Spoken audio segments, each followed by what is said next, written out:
লেখা আমাদের ছোট নদী চলে আসে বেড়াতে বৈশাখ মাসে তার জল থাকে পার হয়ে যায় ওর বড় হয়ে গাড়ি দুই ধার উঠে তার ঢালু তার পানি টিক টিক করে বালি কোথাও নাই কাদা ইচ্ছে কাশবন ফুলিয়া ফুলিয়া সাদা কিচিমিচি করে সেটা শালিকে ঝাঁক রাইতে ওঠে থেকে থেকে শেয়ালের ঢাক একটি কবিতা বলবো কবিতার নাম ছুটি কবি রবীন্দ্রনাথ ঠাকুর মেঘের কোলে রোদ এসেছে বাদল গেছে ছুটি আজ আমাদের ছুটি ও ভাই আজ আমাদের ছুটি কি করি আজ ভেবে না পাই পথ হারিয়ে কোন বনে যাই কোন মাঠে যে ছুটে বেড়াই সকল ছেলে ছুটি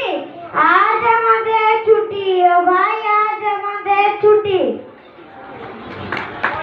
নাম বসন্তের আসরে ঝড় কবিগুরু রবীন্দ্রনাথ ঠাকুরের লেখা বসন্তের আসরে ঝড় যখন ছুটে আসে মুকুলগুলি না পাই দল কুচি পাতারা হাসি কেবল জানে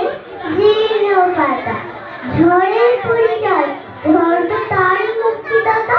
তারই ব্যাপী সেবায় নমস্কার।